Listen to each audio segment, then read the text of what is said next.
At my sister's baby shower, Mom smirked, "You'll never make me a grandmother." While my brother called me selfish in front of everyone. The next day, when the mortgage payment was due, I let their perfect family figure it out without me. I'm Sam, 32, and if I had to describe my family in one word, it would be performative. Outwardly, we look like the kind of tight-knit suburban clan you see on Facebook Christmas cards.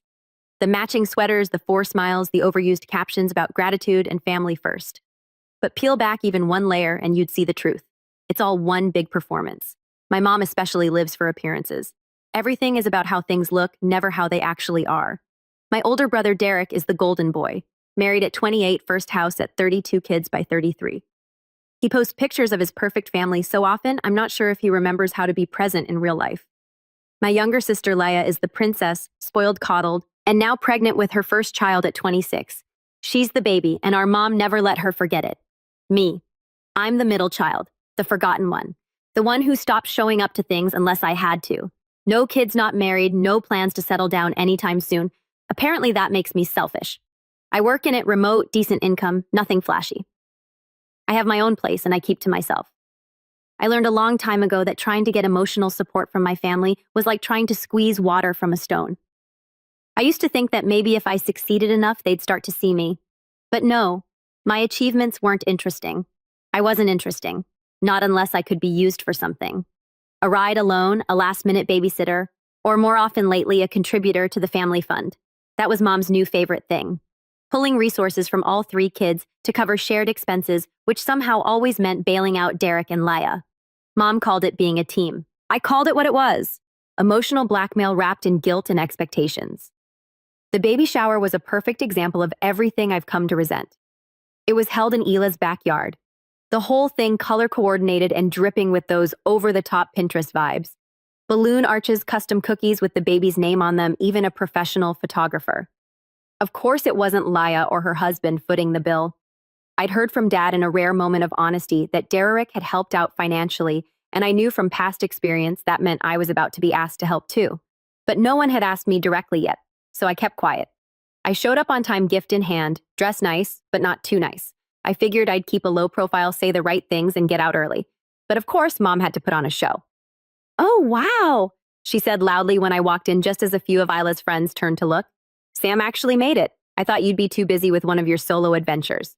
I forced a smile. "Nice to see you too, Mom." She waved me off with that fake laugh. "She saves for company. You know I'm just teasing." Then came Derek holding a beer like he owned the place. "Still single, huh?" he said as he hugged me one-armed. "You should try dating a human being instead of your laptop again." The smile tight-lipped. "Still not funny, Derek." "Come on," he grinned. "Loosen up. You're so serious all the time."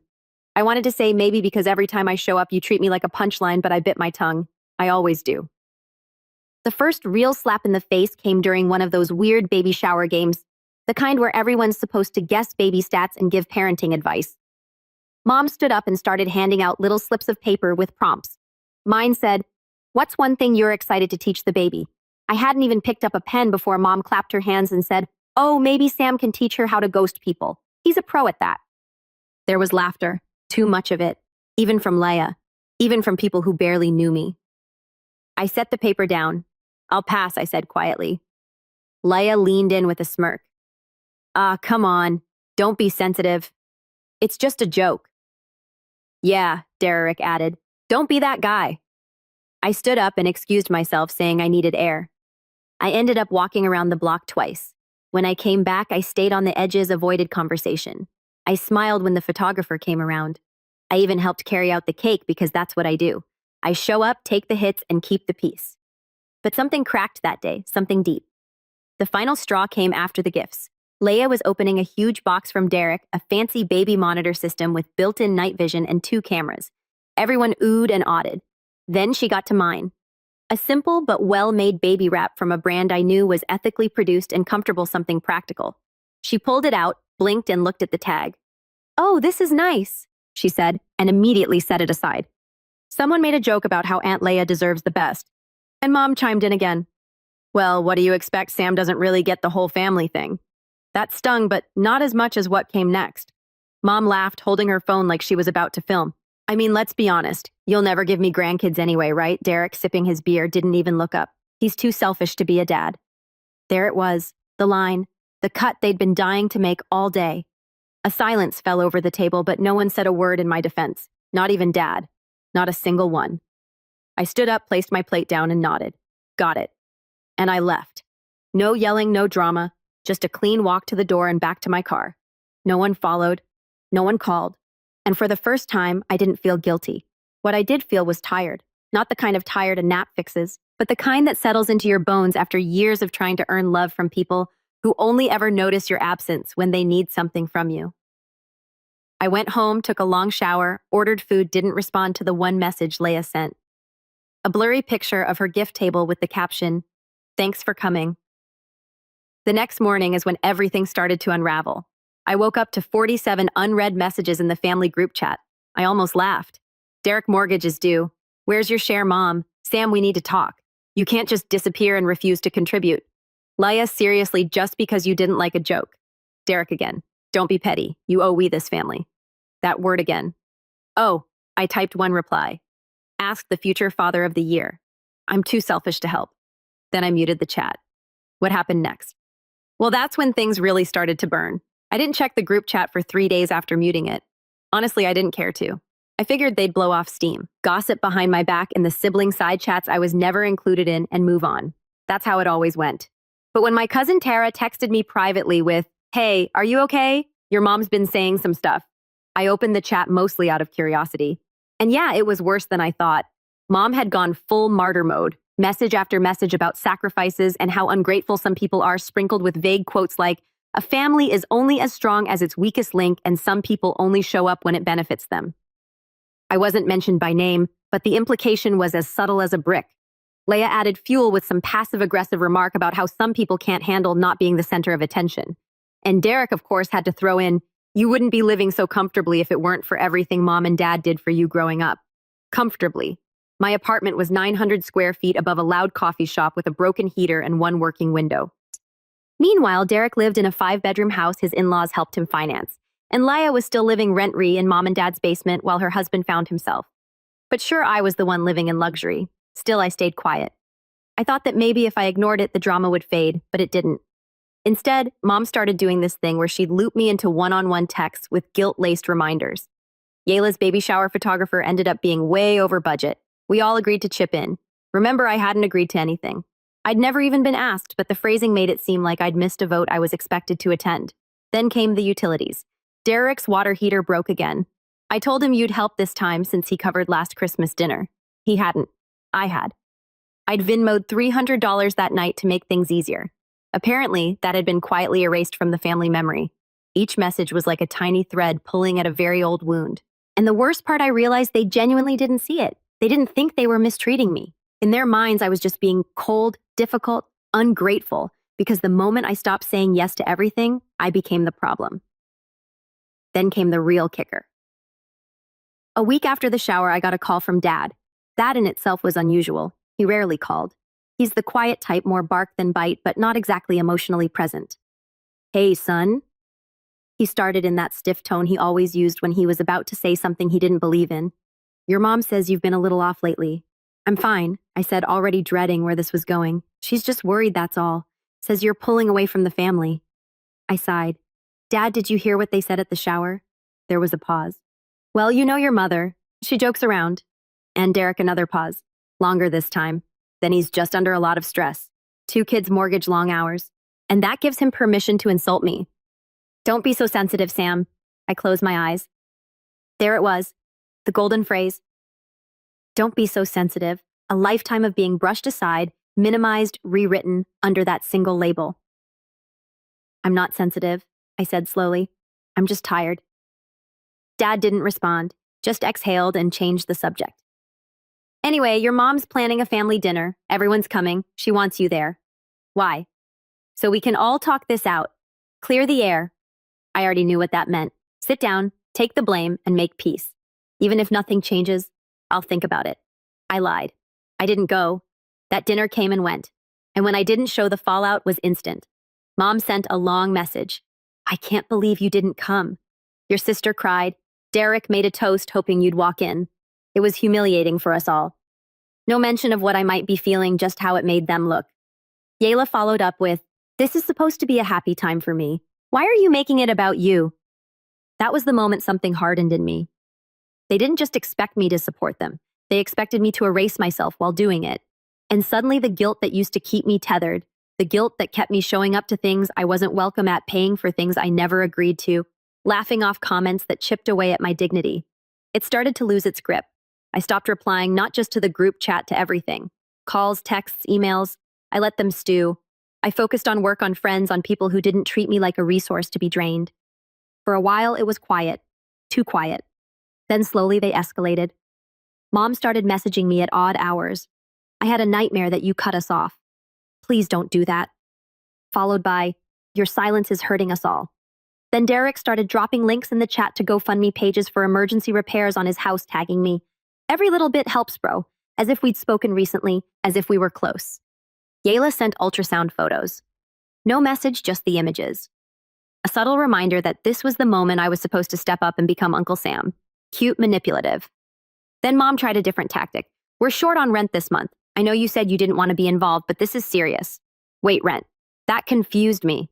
I thought they owned their home. They'd always said so, but I didn't ask. I didn't want to give her a chance to spin another web of half-truths. But something about it nagged at me, because if they were short on rent, something bigger was going on, something they weren't telling me. And then one night, I got a text from an unknown number. It was a screenshot of a Craigslist ad. Room for rent, basement unit, private entrance available immediately. The address, Mom and Dad's house. That's when the puzzle started to come together. I stared at the ad, rereading it 3-4 times. Then I looked at the date it was posted, 2 days before the baby shower. So while they were mocking me for being selfish, for not giving them grandkids, for not being the golden child, they were quietly planning to rent out part of their house, which meant Leia and her husband had to move, which meant they were planning to ask me for a place to stay. The idea hit me like a gut punch. The realization that they didn't just expect money from me, they expected space, a place to land rent-free, no doubt. And just like that, everything they'd said at the baby shower shifted into place. It hadn't just been cruelty, it had been justification. They were laying the groundwork, rewriting the story in real time, so that when they came knocking, when they asked for something outrageous, it wouldn't seem like manipulation. It would seem like charity. I shut off my phone. I had a lot to think about. I didn't sleep that night. I just lay there staring at the ceiling. That Craigslist ad burned into my mind like a warning shot I hadn't seen coming. They hadn't just disrespected me. They were preparing to use me again, but this time it wasn't for a few hundred or a quick favor. This time it would be my home. I spent the next few days hyper-aware, watching, waiting. I didn't say anything to them. Not about the ad, not about the texts, not about the subtle guilt-laced photos and links. I just observed. And what I saw was a family circling like vultures around a plan. Only I wasn't supposed to know I was the carcass. Then a week after the baby shower, the dam broke. I came home from running errands, arms full of groceries, and saw something strange. A white SUV parked in my designated spot in front of my building. I didn't recognize it at first until I saw the bumper sticker. Proud dog mom in glittery cursive. That was Isla's car. And when I walked into my building, up the stairs to my floor, heart pounding with confusion and a deepening dread, I found Derek standing at my apartment door holding a baby car seat. Empty, thankfully. What are you doing here? I asked, setting the bags down. He smiled like this was all perfectly normal. Hey bro, figured we'd beat traffic. Mom said you were expecting us today. The floor dropped from under me. Expecting you? Yeah. To a crash for a while, just until things stabilize at home. I blinked. What do you mean crash? What's happening at home? He shrugged like it was no big deal. The basement reno didn't work out. Some zoning issue. They're turning it into a rental for real now. Parents are stressing. Mom said you had the space. What? Yayla's voice rang out from behind him. We brought our own air mattress and diapers so you won't have to buy anything. I couldn't move, couldn't speak. Just stared as my brother and pregnant sister stood at my doorstep with a car full of belongings, expecting to move in because my mother had told them it was fine. They'd brought nothing official, no lease, no agreement, not even the courtesy of a conversation with me beforehand. Just assumptions, entitlement wrapped in a smile, and a diaper bag. You were going to move into my home without even asking me, I finally said, voice tight. Derek looked genuinely confused. Mom said it was already handled, that you were happy to help. And you didn't think to confirm that with me. He laughed. Actually laughed. Come on, Sam. Don't be dramatic. You live alone. You've got a second bedroom. It's just for a couple months. A couple months. I looked over his shoulder and saw Leia dragging a suitcase up the stairs. Her husband, silent, awkward, trailed behind her carrying 2 trash bags full of clothes. You're already moving in, I said, realization dawning. Derek looked down sheepish now. Yeah, sorry. I know it's sudden, but with the baby coming, we need somewhere stable. Stable. And I was the stable one, right? The boring one. The one without a family. The one who worked remote, had space, and didn't need it. I looked at the bags, the car seat, the way they were already wedging the door open with a box of baby formula, and I snapped. You're not staying here, I said. Isla froze. What? You heard me. No one told me about this. You showed up like squatters, and you're not staying here. Her face twisted. You're kicking out your pregnant sister. Derek stepped forward. Sam, be reasonable. This is family. Exactly. I said family doesn't do this. I bent down, grabbed my grocery bags, and walked into the apartment, shutting the door behind me before they could even respond. They knocked, they texted, they called. I ignored every one of them. Eventually, they left. But it didn't end there because within an hour, Mom called me screaming. How dare you turn them away like that? She shrieked. Do you have any idea what they're going through? I do now, I said calmly after they showed up unannounced with half their belongings. I told them you were fine with it. You never asked me, Mom. You decided like always it's your duty as their brother. It's not my duty to clean up your financial mess. That silenced her for about half a second, and then the flood came.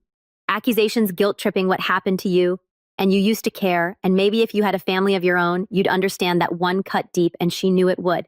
That was the point. I'm done, I said finally. I'm not your backup plan. I'm not your safety net. You made this mess. You clean it up. Click. I sat in the silence after my pulse racing. For the first time in my life, I hadn't just set a boundary, I'd enforced it. But I knew it wouldn't end there. Because people like my mom, they don't respect boundaries. They test them. And sure enough, she found a new way to do just that. 2 days later, I got a notice from my landlord. A formal complaint had been filed against me for unauthorized subletting activity. Apparently, someone had called and claimed I was running a rental operation out of my apartment, and I knew exactly who it was. When I read that notice from my landlord, my stomach twisted into knots. It was printed neatly on company letterhead stapled to my door like a scarlet letter. Notice allegation of unauthorized subletting. A warning, not an eviction yet, but the implication was clear. Someone had called my complex and told them I was illegally renting out rooms. I wasn't, but that didn't matter. In the eyes of property management, even the suggestion of policy violations was enough to paint a red target on my back. I had lived there for 4 years without a single issue. Paid rent early, filed maintenance tickets, politely never made noise, never threw parties, and now suddenly I was under investigation. I took the letter inside and stared at it for 20 minutes. I didn't cry. I didn't scream. I didn't text my mom or Derek or Leia, though my fingers hovered over their names. I just sat in my kitchen, the soft hum of the fridge, the only sound, and felt crushed under the weight of it all. They'd gone from guilt-tripping to sabotage, and I couldn't even prove it. That's what made it worse. There was no way to trace who made the call. No recording, no name, just an anonymous tip. But come on, who else would do it? Who else would have any reason to hurt me like this in a way that looked so casual, so clean, yet had the power to ruin everything? It was the kind of move Mom specialized in. Something she could deny if I confronted her while still holding the satisfaction of knowing she'd gotten under my skin. That night, I barely slept. I couldn't stop imagining what would happen if I lost my apartment. My lease was month to month. They didn't need much of a reason to end it. What if I had to scramble to find somewhere else? What if I had to move cities just to get away from the cloud they'd cast over me? I opened my laptop, mind racing, and began looking up tenant laws. I read forums, Reddit threads, anything to reassure myself that I had rights, that I wouldn't lose my home over a lie. But the more I read, the more uncertain it all felt. Landlords don't need a trial. They just need an excuse. And a lie repeated enough can become very persuasive. The next morning, I did something I hadn't done in a long time. I called in sick. I couldn't focus. Couldn't work. I needed to be still. I needed to breathe. I made coffee, sat on the couch, and finally let myself feel everything. The betrayal, the shame, the old wounds of growing up in a family where love came with conditions and where boundaries were seen as insults. I thought about all the birthdays I'd spent feeling like a background character, all the times I'd been the designated driver of the family, not just in cars but in life, the one who didn't mess up, the one who could always take a hit, the reliable one, the safe one. I thought about the moment at the baby shower, that look on Derek's face when he called me selfish, how easily it rolled off his tongue like it was fact, like it was something they'd all discussed behind closed doors and silently agreed upon. And then I thought about the real reason they turned on me, because I'd stopped being useful. That was the crime. I had pulled away. Not out of spite, not out of arrogance, but out of self-preservation. And to them, that meant war. I needed to get away, not just emotionally, physically. So I started looking not for a new apartment, not yet, but for options, remote work hubs, rentals in other cities. I even entertained the idea of moving states entirely. Maybe I could sublet somewhere warm, live near the coast for a bit, start over. The idea felt radical, but it also felt like oxygen in a room that had been slowly choking me for years. But I knew better than to move on impulse. That's what they'd expect. A flailing response, a meltdown, something to reinforce the story they told themselves that I was the unstable one, the cold one, the failure. So I waited. I gathered documents. I took photos of my apartment, my belongings, my lease agreement.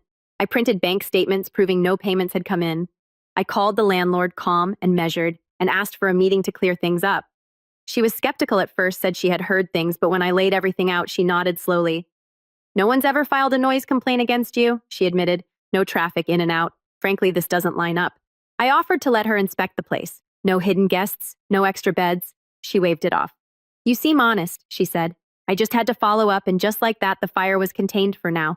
But something in me had shifted because the fact that they tried and almost succeeded made something inside me snap. Not in a way that made me want revenge. Not yet, but in a way that made me detach. I was done giving them power over me. That night, I opened my storage closet, pulled out the old moving boxes. I'd saved and started folding them together. Not because I was packing yet, but because I needed the reminder. I can leave. I have choices. I am not trapped.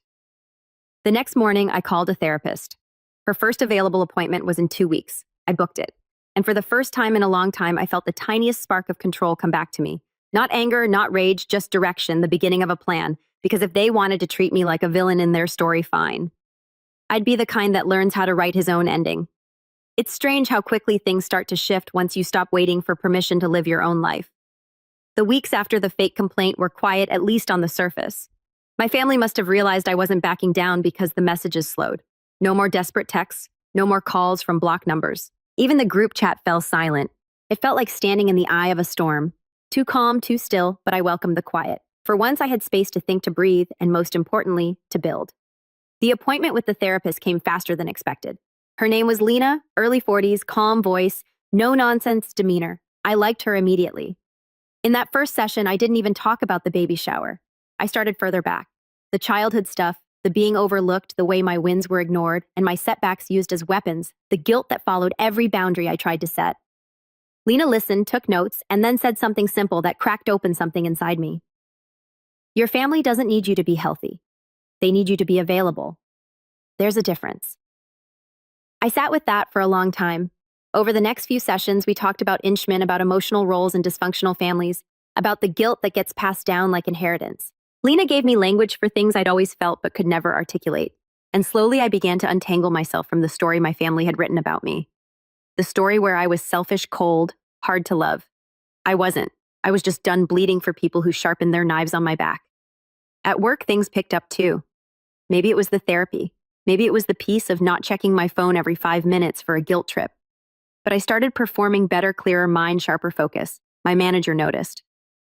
"Sam, your last 2 projects were outstanding," she said during our weekly sync. "You've got a real knack for streamlining processes. Have you ever considered a lead role I hadn't?" I said yes. The promotion came with a raise. Not a massive one, but enough to change things. More autonomy, more respect. I was no longer just the quiet guy who kept the system running. I was leading. Around the same time, an old college friend, Marcus, reached out. We hadn't spoken in years, but he'd seen my profile on LinkedIn and was putting together a small team for a startup contract. "I need someone I trust," he said, "and you always got things done." I took the freelance gig on weekends. The extra income helped me build a cushion. For the first time, I wasn't just surviving. I was stacking savings leverage options, and it showed. I upgraded some furniture in my apartment. Not flashy, just mine. A new desk, a better mattress, real artwork on the walls. Things that made the space feel like me, not just a stopgap between obligations. I also started doing things I'd put off for years. I booked a solo trip. Lisbon, 3 weeks remote work from cafes evenings, by the coast, 0 calls from family. I didn't tell anyone but my manager and therapist. The morning I flew out, I turned off my phone and stepped onto the plane with a duffel bag and a book I'd been meaning to read for 6 years. That trip changed something because for the first time, I felt what it meant to be unreachable. Not out of spite, not out of fear, but out of choice. No one could guilt me into anything. No one could twist my day into theirs. I walked ancient streets, drank espresso under orange trees, and felt more like myself than I ever had back home. When I came back, I didn't even check the family group chat. I didn't need to, but it found me anyway. A few weeks after my return, I got a message from a number I didn't recognize. "Hey, Sam, this is Mark, Derek's neighbor. He told me to reach out.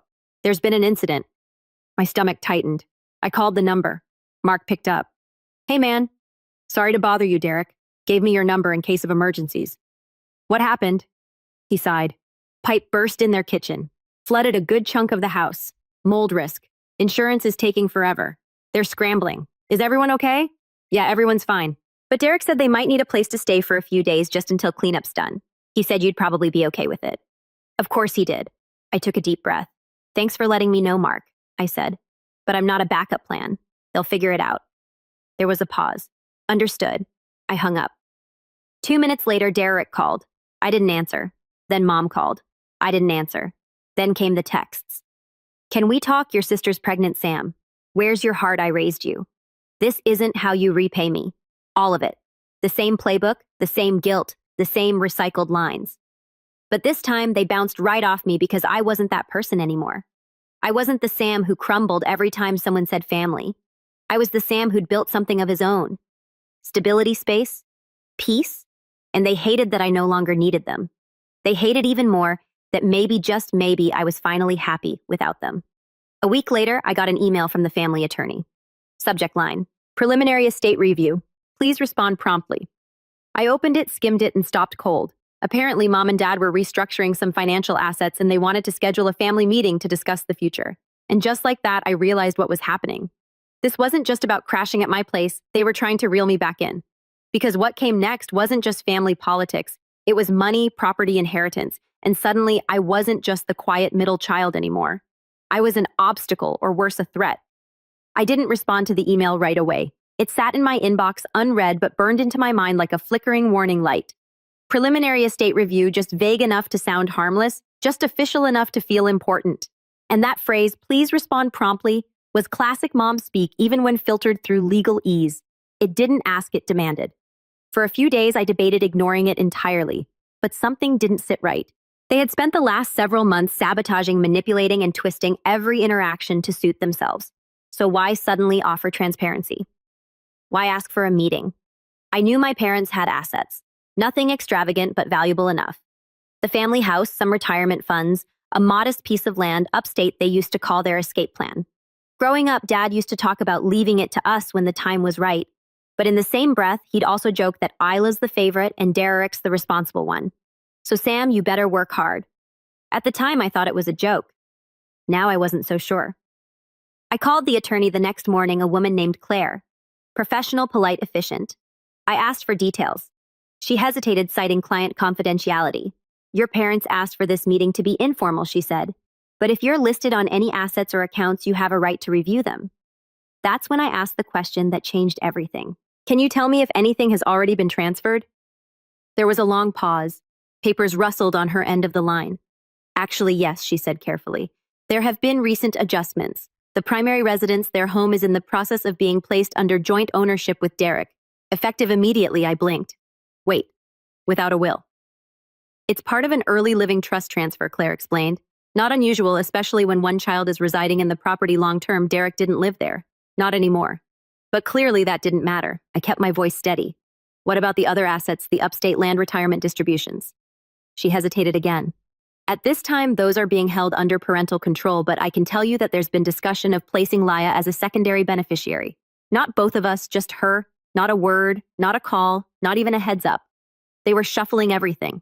The house, the future, the family legacy behind my back." I thanked Claire, hung up, and sat in stunned silence. It wasn't even about the money, not really. It was the confirmation. They were cutting me out quietly, strategically. And if I hadn't followed up, I might never have known until it was too late. But here's where it gets interesting. See, what my parents didn't know, couldn't have known, was that 2 months earlier, I'd been invited to a private Slack group by one of my freelance clients, a mix of financial consultants, legal aides, and small business owners. Kind of like an invite-only think tank for remote professionals.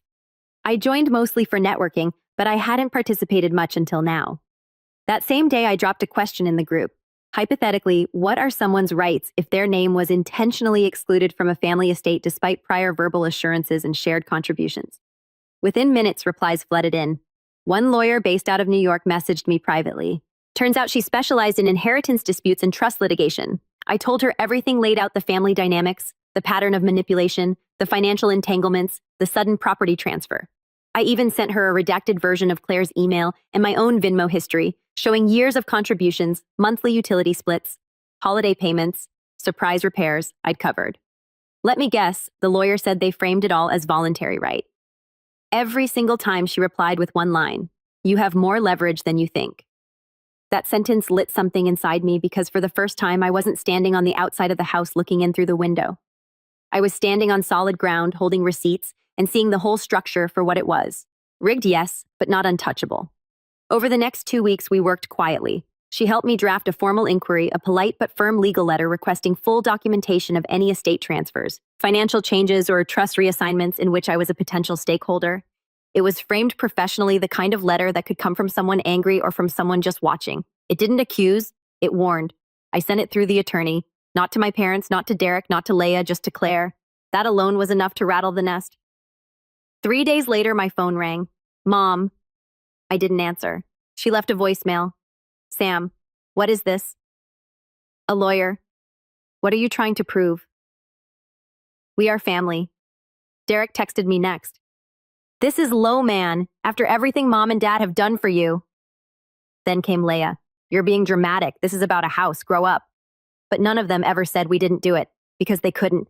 They had been caught in the act, not by confrontation, but by documentation. And I hadn't even played my full hand yet, because during those same 2 weeks, I'd done something else. I'd reviewed every Venmo payment, every email, every message where they guilt me into chipping in. And I'd created a timeline, a clean, neat list of transactions that painted a very different story, not of a selfish son, but of a pattern of manipulation and unspoken obligation. With that, I set up a second appointment with my lawyer. What do you want to do next? She asked. And for the first time, I had an answer. I don't want to take everything. I said, just what's mine, and maybe a little piece. She smiled. That can be arranged. Revenge didn't come in the form of a screaming match or a dramatic confrontation in some lawyer's office. No, it was quieter than that, colder, controlled, not an explosion, a slow leak of power. And it started with one simple email reply.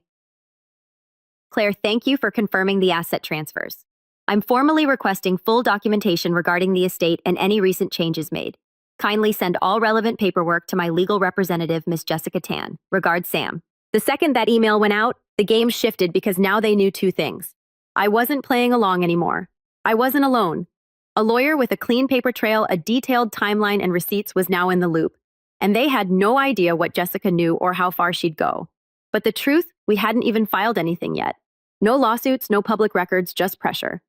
That subtle legal kind of pressure that makes people sweat not because you've attacked, but because you've prepared to. Within 24 hours, I got a call from Claire. Your parents are alarmed, she said carefully. I almost smiled. They should be. They'd like to schedule a family meeting to resolve this. I paused. In person. Yes, I agreed, but with conditions. My lawyer would attend as a silent observer. We'd meet on neutral ground. Everything discussed would be documented. And most importantly, if they raised their voices, made accusations, or tried to guilt me, the meeting would end immediately. Claire relayed my terms. I expected them to back down. They didn't. I arrived at the conference room on the top floor of a quiet legal office downtown. Jessica was already there, calm and unreadable. A neat leather folder open in front of her. My parents were the last to arrive, Mom in pearls and forced grace, Dad with his arms folded like he was already disappointed in me. Derek came too. Lala did not. Interesting. We didn't shake hands, didn't hug, just sat. Claire opened. Thank you all for coming. Let's keep this professional. Mom, do first. Of course we were trying to make responsible decisions, she said. Derek's been carrying a lot of the burden. We thought giving him partial ownership would make sense. I didn't speak, she continued. You've always been more independent, Sam. You don't need the house. Still, I said nothing. Jessica just tapped her pen lightly. Dad jumped in. You're blowing this out of proportion. We were going to explain everything. You were, Jessica asked smoothly. Before or after the paperwork finalized, silence. Derek sighed. Look, man, this isn't about cutting you out. We just thought it made sense to keep things in the family. You live alone. No kids. We thought, there's that word again. I interrupted quietly. Thought. No one asked me. Claire tried to steer things back. Sam's requested full documentation. I believe that's a fair starting point. Jessica slid a document across the table. This is a formal request under a state review protocol. Once received, we'll determine if any financial contributions made by Sam were under mutual agreement or if restitution is appropriate. Restitution. Mom nearly laughed. You want to sue your own family? Jessica didn't blink. I didn't say that, but if my client's financial contributions were used to maintain property now being transferred without his consent, that raises legal questions. Dad looked at me for the first time. Really looked. You'd go that far? I met his eyes. I didn't come here to fight. I came here to get what I've earned, nothing more. The silence that followed was deafening. In the end, I didn't need to file. I didn't need to go scorched earth. The threat alone, clean, precise, and backed with proof, was enough to unravel the whole plan. A week later, Claire sent an updated file. The transfer to Derrick had been reversed. The land upstate was now frozen under a new legal trust with all children listed equally. Any future adjustments would require unanimous consent. Jessica reviewed it, nodded, and said, "Smart move. Now they can't make a single decision without your signature." I thought that would be the end of it. But then came the part one didn't expect. Derrick called me not to yell, not to guilt me to offer money. "Look," he said, "things are tight with the house stuff falling through and the baby. Would you consider selling your share of the land just to keep the peace?" That's when it clicked. They weren't just upset because I stood up for myself. They were afraid because I wasn't just some quiet middle child anymore. I was a stakeholder, a gatekeeper, a name they couldn't erase from the paperwork or the decisions. And that to them was worse than losing money. It was losing control. So I told Derrick I'd think about it, and I did for about 5 seconds. Then I politely declined and said families should share things, remember? He hung up. I haven't heard from him since. After I declined Derrick's offer, things went quiet again. But this time it was a different kind of silence. Not the cold shoulder, not the temporary retreat before the next attack. This silence was heavy, final, the kind that settles after a door has been closed, locked, and quietly walked away from.